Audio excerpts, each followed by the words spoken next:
हाँ जी, अस्सलाम वालेकुम। उम्मीद करता हूँ तमाम लोग खैरियत से होंगे। आज की मार्केट बड़ी ख़राब रही।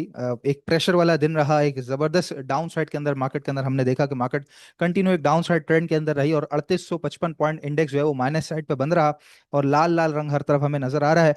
मार्केट की जो ओपनिंग है वही गैप डाउन हुई और 18,500 का जो इंपॉर्टेंट लेवल है उससे नीचे ही जो है वो ओपनिंग हुई है 1,18,272 पे। और उसके बाद फिर मार्केट 1,18,500 से ऊपर आई तो सही, बट सस्टेन ना हो सके और उसके बाद वन साइड जो है वो नीचे गिरते गिरते 1,15,887 पे लो लगाया और इवेंचुअली फिलहाल तो 1,16,000 का जो नंबर है वो पकड़ के ऊपर की तरफ बंद हो गई है।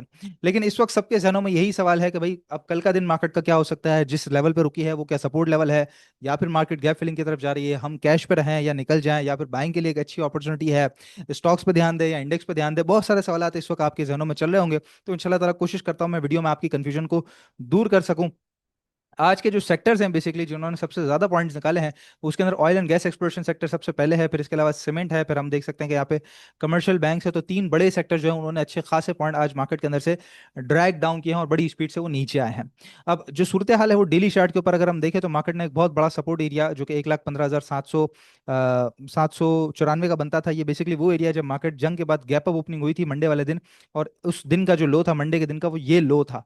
तो उसी लो के करीब और उससे पहले भी अगर हम देखें तो काफी एक अच्छा सपोर्ट यहाँ पे जो पहले रेजिस्टेंस था तो अब अच्छी सपोर्ट में तब्दील हो चुका है।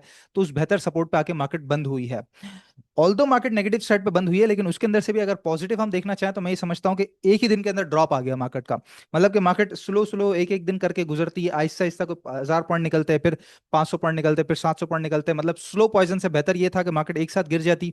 तो वही हुआ आज मार्केट के अंदर कि एक साथ जो है वो ड्रॉप आ गया मार्केट के अंदर। और उसके बाद हमने देखा है पहले भी इस तरह हुआ है कि जब भी मार्केट के अंदर एक साथ बड़ी स्पीड से पॉइंट्स निकलते हैं और स्टॉक्स जो है वो लोअर लॉक की तरफ बंद होते हैं, तो अगले दिन उन स्टॉक्स के अंदर भी जरा एक साइडवेज का ट्रेंड देखा गया है और मार्केट के अंदर भी साइडवेज का ट्रेंड देखा गया कि मार्केट फिर उस लेवल को जरा मजबूत करने की कोशिश करती है। अगर तो कोई बहुत बड़ा प्रेशर फिर मार्केट के ऊपर नहीं आता तो मार्केट उस लेवल को मजबूत करती है और फिर इवेंचुअली मजबूत करने के बाद दोबारा जो है वो अपसाइड का ट्रेंड शुरू हो जाता है। तो एक पॉजिटिव जो मैं देख रहा हूँ वो मैं ये देख रहा हूँ कि मार्केट ने गैप डाउन ओपनिंग दी और उसके बाद जो है वन साइड नीचे की तरफ बंद हुई है। तो मोस्ट प्रोबेबली कल के दिन मार्केट इस लेवल को कंटिन्यू कर सकती है, 1,15,900 को सपोर्ट बना सकती है। अगर तो ये सपोर्ट ना रुकी तो फिर मार्केट के पास एक तो सपोर्ट 1,13,500 300 पे मौजूद है, लेकिन मोस्ट प्रोबेबली फिर मार्केट शायद ये 1,07,200 के करीब करीब का जो गैप है ये फिर फिल ना करा दे। ये तो खैर बात की बात हो गई। फिलहाल के लिए सपोर्ट एरिया 1,15,900 है और ऊपर की तरफ 1,18,500 ये मार्केट का रेजिस्टेंस एरिया है। कल का दिन मोस्ट प्रोबेबली इंपॉर्टेंट रहेगा, खासतौर पे ओपनिंग।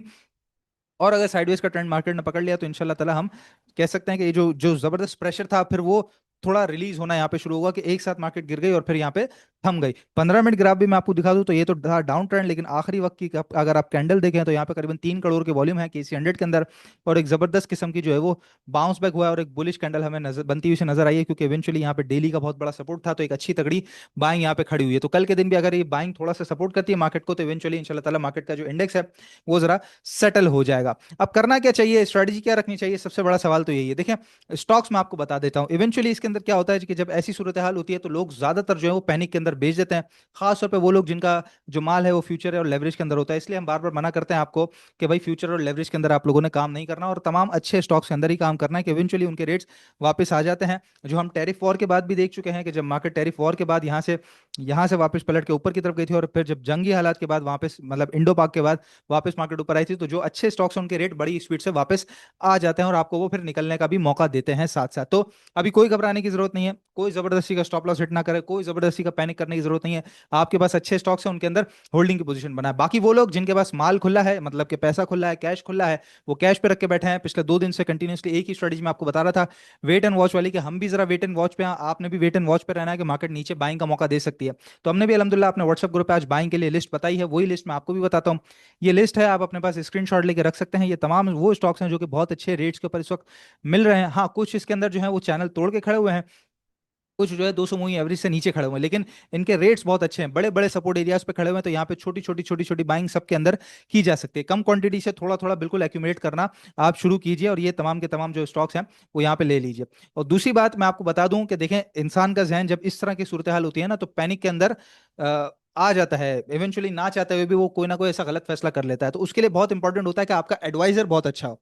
अगर तो एडवाइजर बहुत अच्छा होगा तो वो आपको अच्छी चीजें ही रेकमेंड करेगा और अच्छे, मतलब ऐसे हालात में भी अच्छे मशवरे देगा, होल्ड के मशवरे देगा, एवरेज के मशवरे देगा, बाइंग के अच्छे मशवरे देगा। तो इसलिए हमारे साथ जुड़ने के लिए, जो कि हम अच्छा काम करवा रहे हैं अलहमदुल्ला अपनी टीम अपने क्लाइंट्स को, तो शरिया कंप्लाइंट काम करने के लिए, स्विंग ट्रेडिंग और इन्वेस्टमेंट करने के लिए जो कि शरिया प्रिंसिपल्स के उसूलों के मुताबिक होती है, काम करने के लिए आपने सिर्फ और सिर्फ हमारे साथ अकाउंट ओपनिंग करनी है। उसके लिए नंबर है 0311 647 0699। याद रखिएगा, व्हाट्सएप के थ्रू ही सारा काम हो जाता है, बहुत ही आसान है अकाउंट ओपन करवाना, व्हाट्सएप के थ्रू ही सारा काम हो जाता है। आपने सिर्फ और सिर्फ दिए गए नंबर पे व्हाट्सएप पर रब्ता करना है। अगर तो आपका अकाउंट मुनीर खानानी सिक्योरिटीज में ऑलरेडी मौजूद है तो वो अकाउंट तो आप इजीली जो है वो स्टॉकिफाई के पास शिफ्ट करवा सकते हैं, उसके लिए भी सेम नंबर पर रब्ता करना है।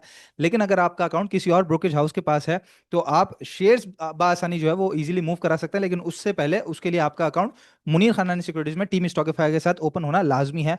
तो उसके लिए रब्ता कीजिए 0311 647 0699। याद रखिए, हमारी टीम ना तो लेवरेज में काम कराती है ना ही फ्यूचर में काम करवाती है, हम सिर्फ और सिर्फ प्योरली डिलीवरी बेस्ड शरिया कंप्लायंट स्टॉक्स में स्विंग और इन्वेस्टमेंट का ही काम कराते हैं, डे ट्रेडिंग भी हम नहीं कराते अल्हम्दुलिल्लाह। ठीक है, तो अकाउंट ओपनिंग हमारे साथ जरूर करवाइए। आज की जो खबरें हैं वो जरा देख लें, फिर यूएस ऑयल की पोजीशन देख लें इंशाल्लाह ताला क्या बनती है, और उसके बाद आपके जो स्टॉक्स हैं उसकी तरफ चलते हैं। तो जी सिमेट्री ग्रुप ग्रुप की खबर आई है कि उसने जो है वो अफेयर स्टूडियो डॉट ए आई के नाम से एक जनरेटिव ए आई क्रिएटिव स्टूडियो लॉन्च किया है। तो इस तरह के प्रोडक्ट्स ये पहले भी ला चुका है विडफाई के नाम से, और इसके अलावा एक और भी एक इसका प्रोडक्ट था। तो प्रोडक्ट तो काफी सारे हैं, लेकिन थोड़ा सा इस वक्त मार्केट की वजह से आज जरा वो अंडर प्रेशर है कि लोअर लॉक की तरफ बंद हुआ है। इसके अलावा जी औरंगजेब साहब ने आज जरा कुछ नए टैक्सेस और कुछ नए मेजर जो है वो मुतारिफ कराए हैं, जिसके अंदर म्यूचुअल फंड को लेकर बात आ रही है कि जो डेट पोर्शन म्यूचुअल फंड जो इशू करता है कंपनीज को, वो उसके ऊपर जो इनकम होगी वो 25% से 39% उसका टैक्स हो जाएगा। जो पहले 25% था वो 29%, सॉरी 39 कह रहा हूँ, 29% उसका टैक्स हो जाएगा। तो ये एक खबर हमारे सामने आई है। इसके अलावा सीज फायर और जंगी हालात का फैसला होने की बात मैं कल आपसे कर रहा था, तो उस पर आज खबर आई है कि भी Russia, China and Pakistan urge ceasefire as UN national security council meet over US strike on Iran. तो यूएन सेक्रेटरी काउंसिल की जो है वो यूएस सेक्रेटरी काउंसिल हुई थी, जो हमारा सेशन हुआ था उसके अंदर रशिया, चाइना और पाकिस्तान, मतलब ये तीनों मुल्क खड़े हुए, और मैं आपको बता रहा हूँ कि ये आहिस्ता आहिस्ता इंशाल्लाह ताला सीज फायर की तरफ मामला चले जाएगा। बाकी जी ऑयल की जो सूरत हाल है, तो आपसे कल ही बात कर रहा था कि $76 से ऊपर नहीं आना चाहिए, मतलब क्लोजिंग नहीं आनी चाहिए। तो आज इवेंचुअली जो है उसने $77 का हाई मारा, जरा हमारे चैनल से बाहर निकला, लेकिन उसके बाद अगर हम देखें तो फिलहाल नीचे ही ट्रेड करा रहा है, और ये साइडवेज का एरिया इसका कंटिन्यू है। ये कंटिन्यू रहा है वो ज़्यादा अच्छा है, लेकिन अगर ये $76 से निकल गया ऊपर की तरफ तो ये हमारे लिए फिर खतरे की घंटी और सायरन बजा सकता है खतरे के। तो ये हर हालात थोड़े से मुख्तलिफ फिर यहाँ पे हो जाएंगे, और इसको भी खास तौर पे नजर में रखना है, लेकिन ये जब तक नीचे है तब तक का हमारे लिए बेहतर बात है। ओवरऑल याद रखिएगा, जैसी भी सूरत हाल हो आप लोगों ने पैनिक नहीं करना होता। पैनिक इंसान का उसी सूरत में होता है जब वो या तो काम गलत करता है, यानी कि उधार में काम करता है, लेवरेज में काम करता है, जुआ करता है, फ्यूचर करता है, या फिर उसके पास जो क्वांटिटी है वो ओवर लिमिट होती है, अपनी हद से बढ़ के काम करता है, वो भी लेवरेज के अंदर ही आता है। लेकिन आपने सीधा सीधा काम किया होता है, तरीके से काम किया होता है, हलाल तरीके से काम किया होता है, अच्छी कंपनीज में शरिया कंप्लाइंट में काम किया होता है, तो आपको बहुत ज्यादा डरने घबराने की फिर जरूरत नहीं रहती है। आज के भी स्टॉक्स, जाहिर है जिस तरीके से मार्केट के हालात है, मैं अपनी लिस्ट आपको यहाँ पे बता चुका हूँ, इसी लिस्ट के ऊपर आपने जो है वो इत्तेफाक करना है। ये सारे अच्छे स्टॉक्स निकाल के दिए हैं। बाकी आप लोगों के जो स्टॉक्स हैं उनकी तरफ आ जाएं, तो आपके जो कमेंट्स हैं वो मैं जरा यहाँ सामने ले आता हूँ। तो उसके अंदर जी मिल्लर ट्रैक्टर का नहीं बताया आपने जी, मिल्लर ट्रैक्टर का मैं पहले बता चुका था, चलें दोबारा मैं आपको MTL का बता देता हूँ, MTL। और जी मिलर ट्रैक्टर जी मैं आपको बता चुका था ऑलरेडी कि ये डाउन ट्रेंड में है, और आज भी अगर हम देखें तो डाउन ट्रेंड में मोस्ट प्रोबेबली इसका सपोर्ट एरिया आप नजर आता है ₹500 करीब करीब। तो वहां पर एक अच्छी बाइंग होगी, क्योंकि साइकोलॉजिकल बैरियर भी है मिलर ट्रैक्टर का, तो मैं समझता हूँ बिल्कुल वहां पे बाइंग की जा सकती है। इसके अलावा जी सिमेट्री का बताना, सिमेट्री का जी बिल्कुल बता देते हैं आपको। सिमेट्री का हमारा तो स्टॉप लॉस जो है वो उसके अंदर हो गया, और ये 13.35 से, मतलब कि जो आपको डॉक्टर साहब के जो हमारा दंगल है उसके अंदर बताया था, तो वहां से तो जरा नीचे बंद हुआ है फिलहाल के अंदर। फिलहाल के लिए जो इसके जो पोजीशन है वहां पर अगर हम देखें तो ये एक तो कह सकते हैं कि ये जो जंगी हालात के दरमियान जो इसने स्टॉप जो गैप था वो तो जरा सा फिल करा दिया, 1280 के करीब करीब जी, 1280 के करीब करीब जरा सा इसका गैप है। तो अगर ये 1280 1250 के करीब मिलता है तो बिल्कुल बाइंग करनी चाहिए। खबर भी अच्छी लगी हुई है, बेहतर लगी हुई है, मार्केट की वजह से एक्सट्रीम प्रेशर में आ गया। मैं समझता हूँ दोबारा वापस आएगा, 1350 पहला टारगेट होगा, और इवेंचुअली फिर ₹14.15 आपका जो है वो दूसरा टारगेट इसके अंदर होगा। सिमेट्री को बिल्कुल बाइंग और एवरेज दोनों की जा सकती है। इसके अलावा जी आपने पूछा है BIPL के बारे में, तो BIPL के वो हम जरा देख लेते हैं। तो BIPL वैसे तो काफी ज्यादा जो है वो अग्रेसिव हुआ हुआ है, और अप ट्रेंड के अंदर ही कंटिन्यू चल रहा है। इसका ये एक ब्रेकआउट एरिया था, उसको भी ऊपर की तरफ जो है वो वहां से निकल चुका है। फिलहाल ये आज जरा टॉप लगा के आया है। अगर इसको 15 मिनट की चैनल के ऊपर देखते हैं ना हम यहाँ पे जी, ये देखें, ये 15 मिनट का चैनल एक डाउन ट्रेंड का इसके अंदर बन रहा है, और इसका बॉटम करीबन करीबन बनता है 50 पैसे के करीब। वैसे तो मैं समझता हूँ कि यहाँ भी बाइंग कर सकते हैं, बहुत ज़्यादा दूर नहीं है, करीब ही है। लेकिन अगर 26 26 50 के करीब मिल जाए तो बहुत अच्छी बाइंग होगी। पहला टारगेट 29 रुपए का इसके अंदर लेके चलना चाहिए। इसके अलावा जी आखिरी देख लेते हैं जरा, माड़ी और टैली के बारे में आपने पूछा है। अच्छा, तो दो पूछे हैं तो हम एक बता देते हैं आपको जी। माड़ी के बारे में जरा बता देते हैं कि माड़ी की क्या पोजीशन है। और डेली चार्ट के ऊपर आ जाए तो माड़ी की जो पोजीशन है सर, वो उसको जरा हम देख लें यहाँ पर। तो माड़ी जरा हमें नजर आता है, एक तो इसका डाउन ट्रेंड है, दूसरा ये जो चैनल हमने बनाया था जब ये बोनस देने के बाद नीचे आया, तो चैनल के बिल्कुल, हाँ जी, आज चैनल इसने तोड़ा है और जरा चैनल के जो है वो बॉटम के नीचे बंद हुआ है। लेकिन यहाँ पे देख सकते हैं हम, बहुत तगड़ा सपोर्ट एरिया 595 590 का। तो यहाँ पर कुछ बाइंग कर सकते हैं। अगर छोटी ट्रेड करनी है तो मैं समझता हूँ 590 595 पे, 590 पे बाइंग करनी चाहिए। और फिर जो टारगेट है आपका वो 610 होना चाहिए, तो 20 रुपए ऊपर आपको बच जाएंगे। 585 का छोटा सा स्टॉप लॉस लगा लीजिए। लेकिन अगर कंटिन्यू करना बड़ा, तो पहली बाइंग 610 पे होनी चाहिए, और फिर इवेंचुअली दूसरी बाइंग 625 से ऊपर होनी चाहिए, और फिर आपको टारगेट 660 का रखना चाहिए माड़ी पेट्रोलियम के अंदर। तो ये सूरत हाल है जी स्टॉक्स की। मैं समझता हूँ इंडेक्स के ऊपर तो बिल्कुल नजर रखनी चाहिए, लेकिन साथ ही जितने स्टॉक्स बहुत अच्छे रेट के ऊपर मिल रहे हैं, एक डिस्काउंटेड रेट्स के ऊपर मिल रहे हैं, उनके ऊपर बिल्कुल बाइंग की पोजीशन बना के रखनी चाहिए। बाकी अगर पैसे नहीं खाली, तो थोड़े दिन की बात है, होल्ड करेंगे इंशाल्लाह ताला। जूं ही जंगी मामला दुरुस्त होते हैं, जून क्लोजिंग की तरफ हम बढ़ते हैं, आप देखिएगा स्पीड से रिकवरी आएगी, और इंशाल्लाह ताला आपके रेट्स जो अच्छे स्टॉक्स के हैं वो बड़ी स्पीड से वापस भी आ जाएंगे। तो किसी को भी घबराने की जरूरत नहीं है, पैनिक करने की जरूरत नहीं है। बाकी अकाउंट खुलवाने के लिए याद रखिएगा 0311 647 0699, इस नंबर पे आप लोगों ने रब्ता करना है। इंशाल्लाह ताला नेक्स्ट वीडियो में आप लोगों से मुलाकात होती है।